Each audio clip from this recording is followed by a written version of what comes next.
इस सेशन में हम जानकारी लेंगे ड्राइंग एरिया के बारे में, जो सबसे इंपॉर्टेंट पार्ट है ऑटोकैड का। हमारे पास ये जो स्टार्ट स्क्रीन है, इसमें यदि आप देखें, हमने पिछले सेशन में देखा था किस प्रकार से हम नई फाइल बना सकते हैं। यहाँ हमने कुछ फाइल्स बना रखी है, जैसे ड्राइंग 1 और ड्राइंग 3 के नाम से। यदि आप माउस इस पे लेके जाएं तो सबसे पहले आप यहाँ पे देख सकते हैं आपके पास कौन कौन सी फाइल उपलब्ध है। हर फाइल के लिए 3 प्रीव्यू अवेलेबल है, जैसे मॉडल, लेआउट 1 और लेआउट 2। अभी इसकी जानकारी हम लेंगे। सबसे पहले हम ड्राइंग 3 को खोलते हैं। आपके पास ये जो एरिया अवेलेबल हुआ है, ये सारा का सारा ड्राइंग एरिया है। इस पे आप अपनी ड्राइंग कर सकते हैं आसानी से। इसमें आप सभी टूल्स को प्रयोग कर सकते हैं जो आपके पास ऊपर की तरफ दिए गए हैं, टैब्स और पैनल्स में बटे हुए। इसके अतिरिक्त यहाँ ड्राइंग एरिया में काफी सारे कंट्रोल्स भी अवेलेबल हैं। आइए इन सब कंट्रोल्स की जानकारी लेते हैं हम। सबसे पहले यदि आप देखें तो ये पीछे की तरफ ग्राफ सा बना हुआ है। ये ग्राफ असल में आपके लिए कोऑर्डिनेट सिस्टम है, जिससे आप आसानी से तय कर सकते हैं कि आपकी एक लाइन दूसरी लाइन से कितनी दूर हो, या एक लाइन की लेंथ कितनी होनी चाहिए। इस पूरे के पूरे ग्राफ को इस नीचे की तरफ दिए गए XY कंट्रोल से कंट्रोल किया जाता है, जिसे हम कहते हैं यूसीएस। यूसीएस का अर्थ है यूजर कोऑर्डिनेट सिस्टम। इस यूजर कोऑर्डिनेट को प्रयोग करते हुए आप आसानी से एक्स एक्सिस की वैल्यू दे सकते हैं और वाई एक्सिस की वैल्यू देख सकते हैं। हम आने वाले सेशंस में इसको डिटेल से समझेंगे, परंतु अभी के लिए हम इतना समझ सकते हैं कि ये एक तरह से एक्स एक्सिस को डिनोट करता है। अर्थात यदि आप एक्स साइड अर्थात हॉरिजॉन्टली कुछ बनाते चले जाते हैं तो उसको आप यहां से चेक कर सकते हैं। इसी तरह से वाई साइड अगर आप कुछ बनाते चले जाते हैं तो उसकी मेजरमेंट वाई साइड पे की जा सकती है इस यूजर कोऑर्डिनेट सिस्टम के साथ। इसी तरह से यदि मैं थोड़ा सा इसको जूम आउट करता हूं तो आप देखें कि नीचे की तरफ भी यहाँ पे चार्ट अवेलेबल है।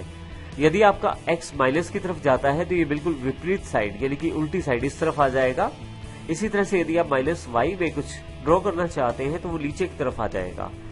तो इस तरह से इसका अर्थ ये हुआ कि आपके पास पॉजिटिव और नेगेटिव एक्स भी है और इसी तरह से पॉजिटिव वाई और नेगेटिव वाई भी है, जिससे आप ग्राफ को आसानी से देखते हुए ऑब्जेक्ट्स को ड्रॉ कर सकते हैं। अर्थात जैसे लाइन, पॉलीलाइन या सर्कल को ड्रॉ करना है तो आप आसानी से इस कोऑर्डिनेट सिस्टम के ग्राफ को देखते हुए ड्रॉ कर सकते हैं।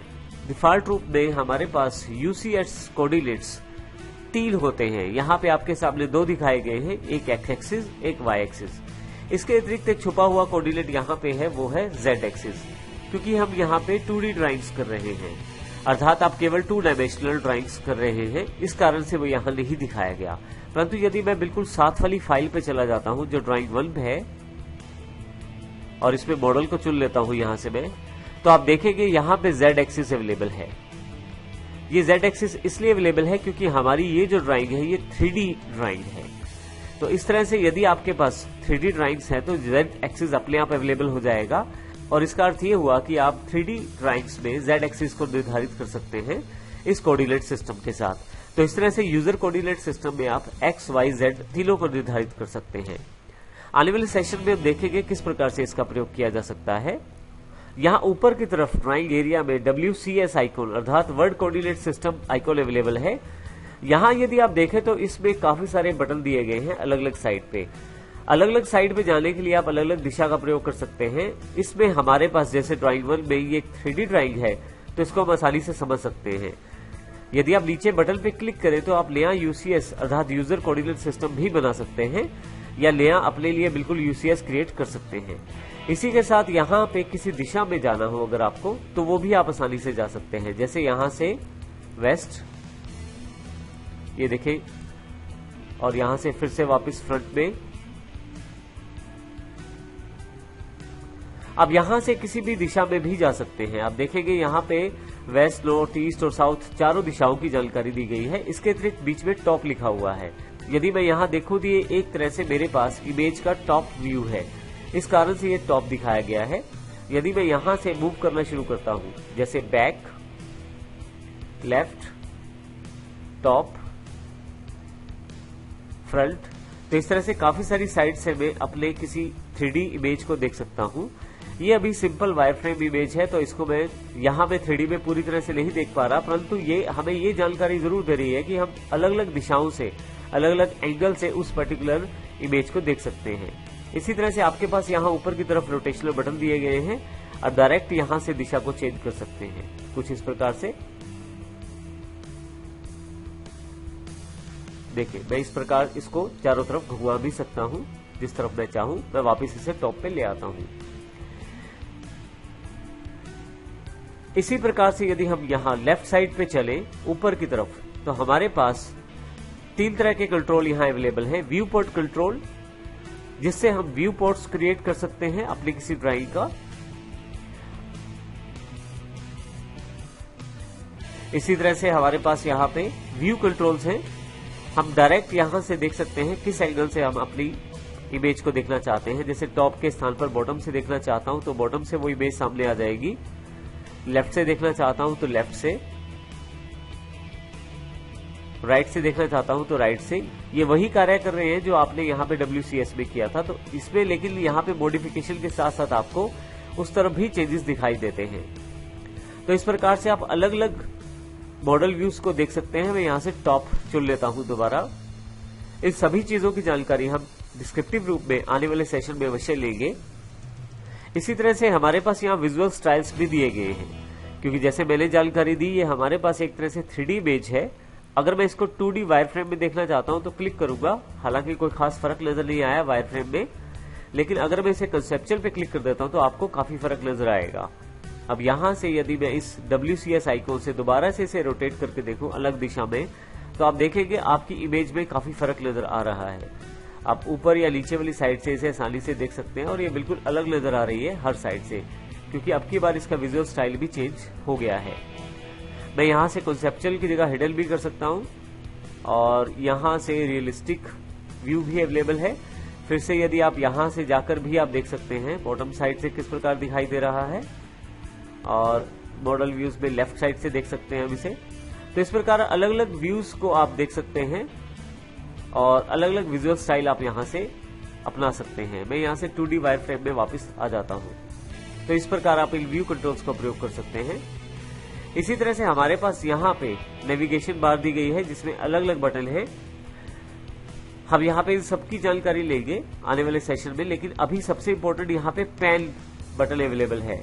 यदि मैं पैन पे क्लिक करता हूँ तो आसानी से मैं अपनी पिक्चर या ग्राफ को मूव कर सकता हूँ और जहां से मैं चाहता हूँ वहां तक रख के अपने हिसाब से सेटिंग कर सकता हूँ। तो इससे मुझे किसी भी ड्राइंग को यहाँ पे मूव करने में आसानी रहती है और मैं आसानी से देख सकता हूँ कि हमारे कोऑर्डिनेट सिस्टम कहाँ पे है और ड्राइंग कहाँ पे है, और एस्केप करके इसको मैं फिर से वापस नॉर्मल पोजीशन में आ सकता हूँ। इसके अतिरिक्त भी काफी सारे बटन यहाँ नेविगेशन बार पे दिए गए हैं, जिसकी जानकारी हम आने वाले सेशन में अवश्य लेंगे। अब सबसे इम्पोर्टेंट पार्ट हमारे पास इस ड्राइंग एरिया में नीचे की तरफ है, जो कि हमारे पास कमांड लाइन के रूप में उपलब्ध है। कमांड लाइन एक्चुअल में एक पैनल है जिसमें आप कमांड दे सकते हैं। इसका अर्थ यह हुआ कि किसी कार्य को करने के लिए आप माउस का प्रयोग कर सकते हैं और उसी कार्य को करने के लिए आप कीबोर्ड के द्वारा यहां से कमांड भी दे सकते हैं। जैसे मान लीजिए यहां मैं कोई लाइन ड्रॉ करना चाहता हूं तो मैं लाइन पे क्लिक कर सकता हूं। क्लिक करके यहां पे ड्राइंग एरिया में आकर मैं लाइन को ड्रॉ कर सकता हूं। इसी तरह से यदि मैं यहां एस्केप कर दूं तो लाइन से बाहर आ जाऊंगा, परंतु कमांड से यही कार्य करना है तो यहां पे मैं लाइन कमांड टाइप भी कर सकता हूं। जैसे ही लाइन कमांड यहां टाइप करता हूं, एंटर करूंगा मैं, तो मेरे पास देखिए यहां पूछा जाएगा फर्स्ट पॉइंट बताएं। तो यहां मैं फर्स्ट पॉइंट बताता हूं। उसके पश्चात नीचे की तरफ आप देखते रहे कमांड लाइन में अब जानकारी मांगी जा रही है नेक्स्ट पॉइंट बताएं, तो नेक्स्ट पॉइंट भी यहां से बता देता हूं। इसके अतिरिक्त और नेक्स्ट पॉइंट बताने हैं तो वो भी बता सकता हूं यहां से मैं, और फिर से वापस, और इस तरह से यहां पे मैं अप्रोक्सीमेट इसको जोड़ देता हूं। तो इस प्रकार मैंने कमांड लाइन का प्रयोग करते हुए इस लाइन को ड्रॉ किया है। तो कमांड लाइन से न केवल आप इन कमांड्स को प्रयोग कर सकते हैं, बल्कि और भी बहुत सारी चीजें आप कमांड लाइन से कर सकते हैं। जैसे कि यदि आप फाइल को सेव करना चाहते हैं तो यहाँ आप सेव टाइप करें और एंटर करें, आपके पास सेव बॉक्स ओपन हो जाएगा। इसी तरह से यदि आप किसी फाइल को ओपन करना चाहते हैं तो वो भी कमांड आप यहाँ टाइप कर सकते हैं। जब भी आप कमांड टाइप करते हैं आपके पास यहाँ सजेशंस काफी सारे अवेलेबल हो जाते हैं। कमांड लाइन को हम अलग से सेशन में पूरी डिटेल में समझेंगे। अभी के लिए यदि मैं यहाँ पे केवल ओपन कमांड को यहाँ एंटर कर देता हूँ तो मेरे पास देखें ओपन कमांड अवेलेबल हो जाएगी, अर्थात एक डायलॉग बॉक्स ओपन हो जाएगा। यदि मेरे पास यहाँ पे मेरी फाइल अवेलेबल है तो उसको मैं खोल सकता हूँ। तो इस प्रकार कमांड लाइन का आप प्रयोग कर सकते हैं कमांड्स देने के लिए। तो ये हमारा ड्राइंग एरिया है जिसमें हमारे पास काफी सारी चीजें शामिल है। अब सबसे इम्पोर्टेंट एक पार्ट और हमारे पास है, वो है सबसे ऊपर यहाँ पे दिखाया जाने वाला प्लस बटन। आप अपनी नई ड्राइंग बनाने के लिए एक नई टैब को ओपन कर सकते हैं। उसके लिए आपको केवल प्लस पे क्लिक करना है। आप देखेंगे ड्राइंग 4 यहाँ पे शामिल हो गई है। इस तरह से यहाँ पे ये सारी ड्राइंग्स मेरे पास टैब्स के रूप में अवेलेबल हो जाती हैं ड्राइंग एरिया में। यदि मैं ड्राइंग 1 पे क्लिक करता हूँ तो ड्राइंग 1 की सारी की सारी ड्राइंग्स मेरे पास अवेलेबल है।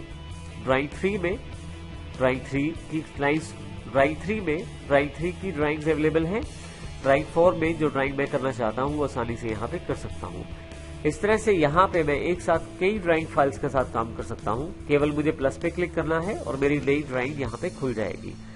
इस चीज को हमने यहाँ स्टार्ट से भी देखा था जब हमने ड्राइंग बनाई। अब यदि यहाँ स्टार्ट ड्राइंग पे क्लिक करेंगे तो भी आपके पास ड्राइंग फाइल खुल जाएगी। और यदि यहाँ ओपन फाइल्स पर जाकर यदि आपके पास कोई पुरानी फाइल है तो यहाँ से भी खोल सकते हैं। ओपन शीट सेट पर जाकर आप शीट सेट को ओपन कर सकते हैं। और फाइनली टेम्पलेट्स पर जाकर यहाँ से नई फाइल AutoCAD.dwt ड्राइंग फाइल यहाँ से भी बना सकते हैं। तो आप देखेंगे 6 फाइलें यहाँ जुड़ गए हैं। किसी फाइल में क्या है ये जानकारी आप प्रीव्यू के रूप में माउस रखले भर से ले सकते हैं। ये देखें आपके पास यहाँ प्रीव्यू में दिखाया गया है। ना केवल आप देख सकते हैं बल्कि आप यहाँ क्लिक करें तो पूरा का पूरा प्रीव्यू आपकी ड्राइंग स्क्रीन पे अवेलेबल हो जाएगा। ये मॉडल 1 है ड्राइंग 1 में। लेआउट 1 में यदि आप देखें तो यहाँ पे लेआउट 1 की जानकारी दी गई है, लेआउट 2 में लेआउट 2 की। तो इस तरह से हमारे पास नई ड्राइंग बना सकते हैं हम यहाँ से। आने वाले समय में हम इन सभी कंट्रोल्स को जिनको हमने यहाँ पे देखा है उन सबको डिटेल रूप में जानेंगे। इन सबको अलग अलग सेशंस में हम प्रॉपरली जानेंगे ताकि हम इनको अच्छी तरह से प्रयोग कर पाए। इस सेशन में हमने सीखा किस प्रकार हम ड्राइंग एरिया को प्रयोग कर सकते हैं। आने वाले सेशन में हम सीखेंगे किस प्रकार हम स्टेटस बार का प्रयोग कर सकते हैं।